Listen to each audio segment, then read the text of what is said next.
ముఖ్యంగా ఇప్పుడు మీరు ఆ భాష చూసినారు, ఇంకా చాలా ఉన్నాయి. అసలు పిల్లలు చూస్తే, టీవీలు చూస్తే పిల్లలు ఖరాబ్ అయిపోతారు. ఈ భాష చూసిన తర్వాత, ఆయన నిన్న మాట్లాడినటువంటి మాటలు విన్న తర్వాత, షాబాద్లో 3 పసిపిల్లల్ని 3 పెద్దవాళ్లను 6 గొంతు కోసి కిరాతకంగా హత్య చేసినటువంటి ఆ రాజ్ కుమార్కు ఈ రేవంత్ రెడ్డికి మధ్య నాకు పెద్ద తేడా కనబడతలేదు. ఒక సైకో మనస్తత్వం, వాడొక సైకో రాజ్ కుమార్. నిజంగా ఎంత సైకో అయితే నాకు దక్కని వాళ్ళు ఎవరికి దక్కద్దు అని చెప్పి ఆ 6 ఎంత దారుణాతి దారుణంగా కోడిని మెడకాయ కోసినట్టు కోసి చంపినాడు. పాపం ఒక ఉన్మాదిగా వ్యవహరించినాడు. ఎంత బాధ కలుగుద్దంటే, పాపం ఇప్పుడు ఒక్క అమ్మాయి మిగిలింది అక్కడ. చెవులు వినబడవు, మాటలు రావు, కాళ్ళు లేవు. ఇప్పుడు ఆ అమ్మాయి పరిస్థితి ఏంటి? ఇంట్లో 6 చంపేసిండు వాడు, ఒక్కటి మాత్రమే మిగిలింది. ఆ బిడ్డ, ఆ చిన్న పసిపాప, ఆమె కూడా పెళ్లిగాని అమ్మాయి. ఇప్పుడు ఆ పిల్ల పరిస్థితి ఏంటి?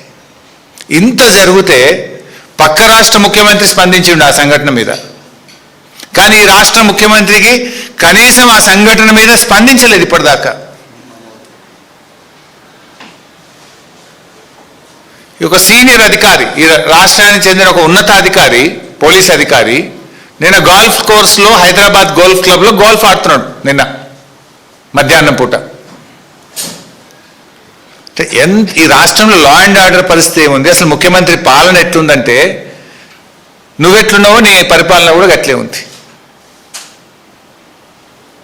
ఇప్పుడు ఆనాడు కేసీఆర్ గారు ప్రాణాలకు తెగించి చావు నోట్లోకి వెళ్ళి 11 రోజులు ఆమరణ నిరాహార దీక్ష చేసి తాను ప్రాణత్యాగానికి సిద్ధపడి కేసీఆర్ రాష్ట్రాన్ని సాధించారు.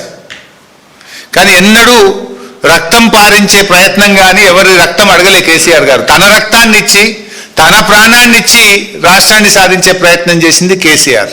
కానీ నువ్వు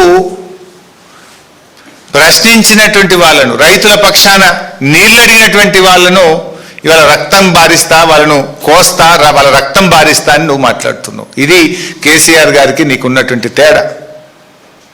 ఇంత నీచమైనటువంటి వ్యాఖ్యలు చేసిన రేవంత్ రెడ్డి కనీసం నీకు నువ్వన్న టీవీలో చూసుకొని తప్పు మాట్లాడినని బేషరతుగా క్షమాపణ చెప్పాలని చెప్పి నేను డిమాండ్ చేస్తాను.